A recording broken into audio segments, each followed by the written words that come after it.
film starts in present-day Tokyo, where Wing Commander James Wright barges into a martial arts school called the Seijun Dojo.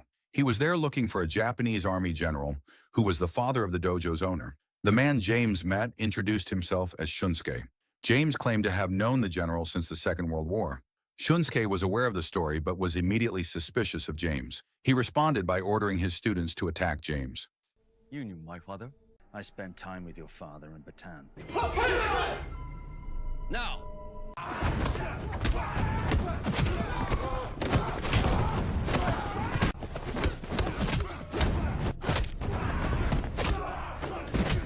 James didn't mince words and quickly and easily dispatched them all. With the fighting done, James began to tell the story of his past with the general. The story flashes back to the thick of World War II, specifically when Japan was occupying the Philippines. A British Royal Air Force plane, with James on board, was attacked by the Japanese Air Force until it was destroyed and plunged into the ocean. James managed to make it to shore, dragging the body of his friend. After surveying the area, James buried his friend's body in the nearby forest, marking the grave with a cross. The next day, a patrol of Japanese soldiers combing the forest discovered the freshly dug grave. As they investigated the site further, James attacked, and suddenly a landmine James had planted exploded, killing the soldier instantly. The sound of the blast immediately attracted other troops to search for the source.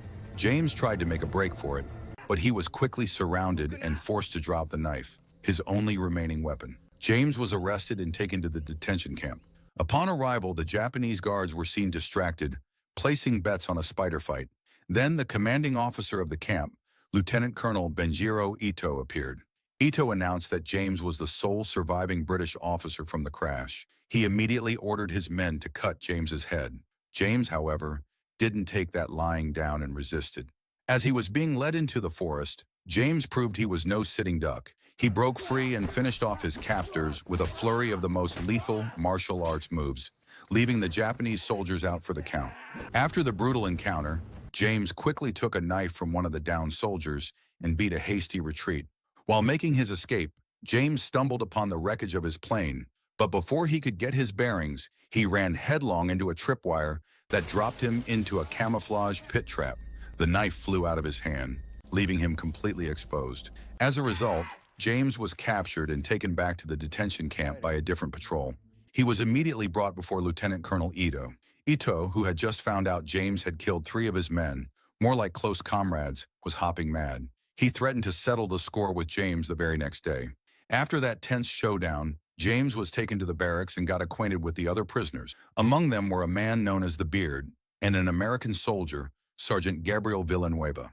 They shared their stories of how they had landed in this living hell. When James started to talk about finding a way out, another prisoner named Jonesy quickly shut him down. He told James to forget about it, saying it was a fool's errand to try and escape, as anyone who tried was always caught. The only way anyone ever left the camp was via the Death March, which was for prisoners deemed too weak for forced labor.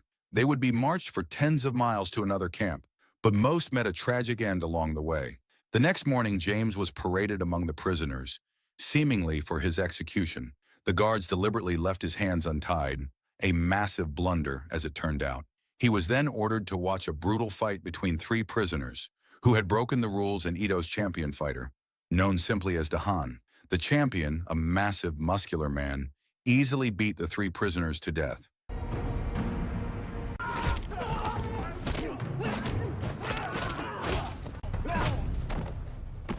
With that display of raw power complete, it was James's turn to face the champion. Without further hesitation, James quickly brought the champion, Dahan, to his knees. Seeing the lethal martial arts moves James employed, Lieutenant Colonel Ito was visibly stunned. His mood instantly hit rock bottom, and he stomped back into his private tent. Shortly after, the camp's enforcement officer, Captain Endo, met with Ito and urged him to immediately execute James. But Ito, ever the schemer, had his own reasons for keeping James above ground, reasons that were still under wraps. Meanwhile, James was invited to meet the highest-ranking prisoner named Captain Collins. Having witnessed James's incredible prowess, Collins welcomed him warmly, and they shared a drink with the other prisoners. It was here that James revealed his backstory. He was born in England but grew up in Hong Kong. He explained that he acquired his formidable martial arts skills from training across Asia, including Hong Kong, Thailand, and Japan. Not long after, James was summoned to face Ito again. Ito, who was clearly eaten up with curiosity, demanded to know where James had learned his fighting style.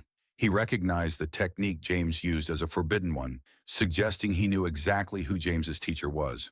As a final, chilling warning, Ito drew his katana and purposefully sliced James's cheek. The message was clear. James was living on borrowed time. The next morning, James was once again paraded into the middle of the field for a match. His arrival was met with cheers from the other prisoners, who were pumped up to watch the spectacle. This time, his opponent wasn't one man, but 3 of Ito's top soldiers. The brutal struggle began without a moment's delay. Predictably, James managed to defeat all 3. He chose not to kill them, knowing they were just following Ito's orders, but the soldiers were still severely punished for their incompetence, knowing they would have a heavy price to pay once the match was over. After the field tussle, James, Gabriel, and Collins started a serious chinwag about making a break for it. James knew that fighting every day would just wear them down, so he floated the idea of stealing one of the camp's radios to try and raise reinforcements. Though they were initially hesitant, Gabriel and Collins agreed that they had to play a different game. The daring plan was put into action while the other prisoners were on forced labor, working on the camp's fence line. Gabriel deliberately created a noisy diversion to draw the attention of all the guards, including the tower sentries. As soon as the guards' eyes were elsewhere, James crept up the tower to snag the radio. The plan was going smooth as silk until James was about to slip out, only to run smack dab into the camp nurse, Teresa. Fortunately, she was an ally, and with her help, James and the crew successfully secured the radio. The next morning, they were forced to witness a sadistic punishment. 2 prisoners who had attempted to escape were caught and brought back.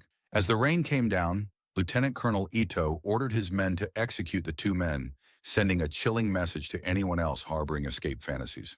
That night, James and the Beard cornered Jonesy. They suspected Jonesy knew the hidden path the failed escapees had used to get out, and they weren't going to let up. Under pressure, Jonesy finally agreed to share the secret route. James immediately prepared for a solo mission, making a ruse on his bed to make it look like he was sleeping before sneaking out. With the Beard's help, James managed to slip out of the barracks and past the main detention area. Not long after, Captain Endo came to inspect the prisoners. Even though he noticed the obvious trick James had played on his bed, Endo didn't bat an eye and kept quiet. His silence left the prisoners wondering if Ito's right-hand man was actually playing both sides. On the other hand, James was now exploring the surrounding jungle, which was thick, humid, and rough terrain. He finally reached a nearby hill to try and find a radio signal. From his vantage point, James spotted a ship sailing on the ocean, offering a glimmer of hope. But when he listened to the communication on the radio, he realized he couldn't understand a single word, as it was all in Navajo. With this new massive setback, James was forced to return to the prison barracks, safe and sound, but facing a new problem. The next day, while on forced labor detail, James told Collins and the others about his findings from the radio. He tried to put a positive spin on it, assuring them that the Americans were closing in because he'd heard the Navajo language, a complicated language used by the indigenous people of North America, which was utilized by the U.S. military as an unbreakable communication code during World War II. Shortly after, Lieutenant Colonel Ito summoned James. Ito was also eaten up with curiosity about the Navajo language and asked James about his knowledge of it. Ito offered James a deal. If he taught him the language, Ito would forgive him for his defiance. But James, never one to back down, gave a smart-aleck answer that instantly sent Ito into a rage. It became clear that Ito was nervous because he had heard the Navajo transmissions too, realizing this meant the American army was getting dangerously close. If a British officer like James was already there, Ito figured the British army couldn't be far behind. The following day, James was made an example of. He was paraded out and tied up, receiving a brutal public beating from the guards after defying Ito's orders.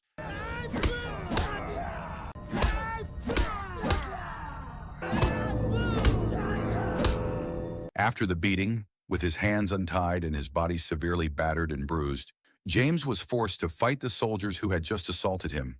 Exhausted and running on fumes, James struggled but eventually regained his momentum and fought back brutally.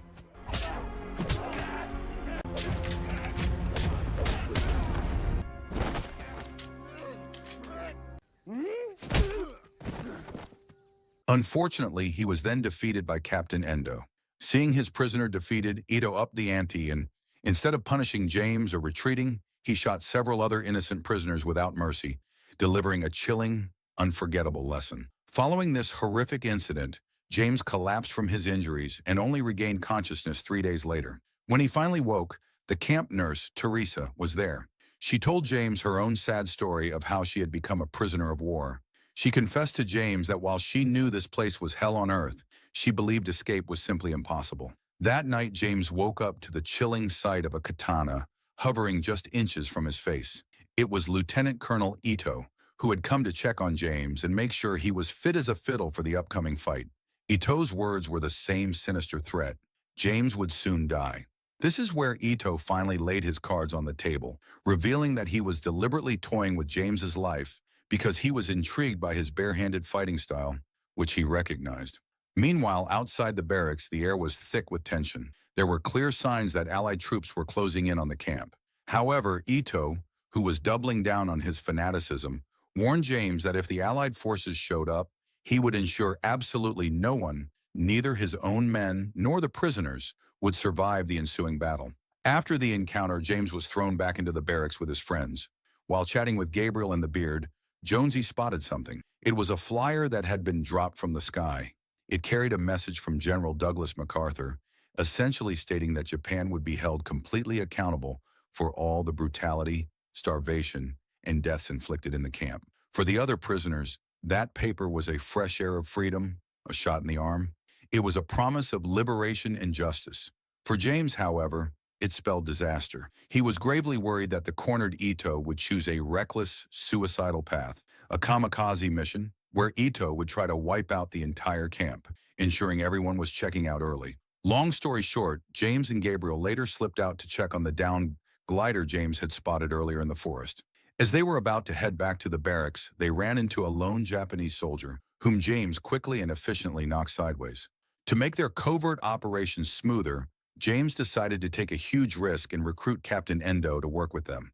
After a tense confrontation and a few well-placed threats, Endo, who was already wavering in his loyalty, finally agreed to help.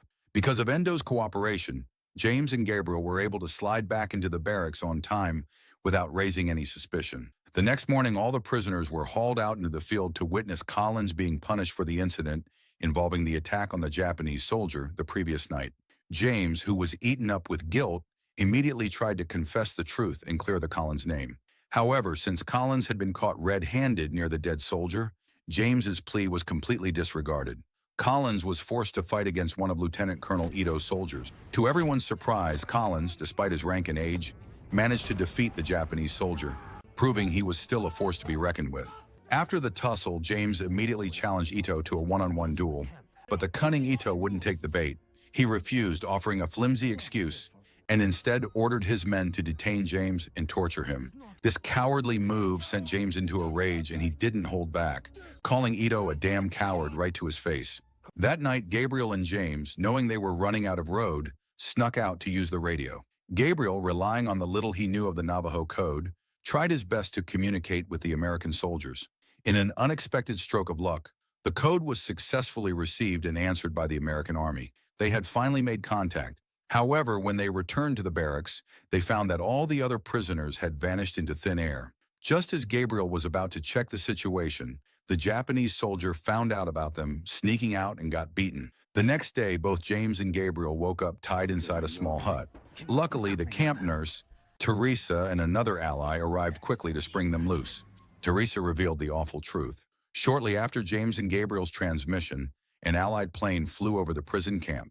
The successful message had spurred a swift response from the Americans. Ito, consumed by panic, had immediately carried out a mass killing, just as James had feared. When they stepped out of the hut, they were faced with utter carnage. The field was a gruesome scene of destruction and death. In the midst of the chaos and the horrific carnage, Teresa and her ally came up with a desperate, clever plan. They pretended to be sick to lure the tower guard down. Once the guard was within striking distance, the pair, a real dynamic duo, quickly overpowered him. Thanks to their quick thinking, James and Gabriel were able to climb up to the tower. While Gabriel used the radio to communicate vital coordinates to the Allied forces, James took off to try and save the few remaining prisoners who were about to be slaughtered. This intervention blew the lid off the situation, and the Japanese soldiers, already on edge, became even more reckless. plunging the camp into full-scale combat. As the fight raged, Teresa and her friend, along with Jonesy, tried to make a run for it. Meanwhile, Gabriel found himself locked in a fierce, one-on-one battle with Endo. Just when Gabriel was on the ropes, Collins showed up and saved his bacon. Collins's intervention was a game-changer, but tragically, in the middle of the desperate struggle, the brave American captain was shot down and martyred. Elsewhere, James was actively hunting for Lieutenant Colonel Ito, and finally found him in his private room.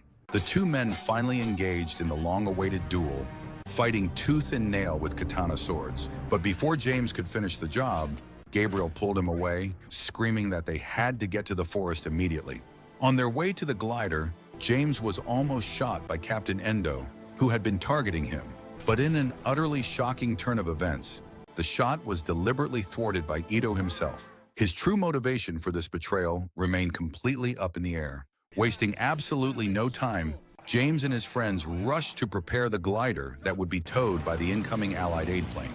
On the other hand, Japanese troops tried their hardest to cut them off and stop the escape, but the Allied plane showed up and bombarded them.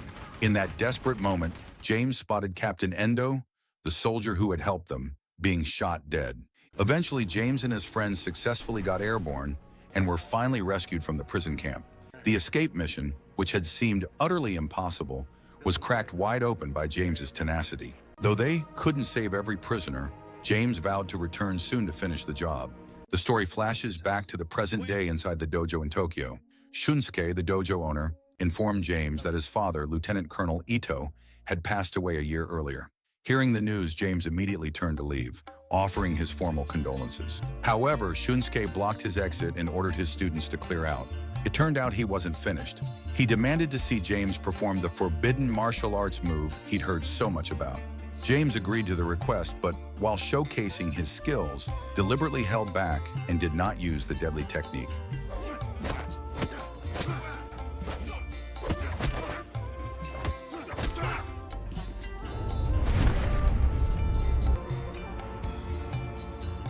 Shunsuke immediately called him out on it, begging James to show the true extent of his power. James still refused, knowing the technique was too dangerous, but eventually gave up and showed the technique. Satisfied with the show nonetheless, Shunsuke then retrieved an item, the Royal Air Force badge that Ito had taken from James when he was a prisoner during World War II. Handing the keepsake back to James was Shunsuke's way of settling his father's past, and perhaps his own. As soon as he had the badge back in his possession, James Wright left the martial arts studio and disappeared into the city.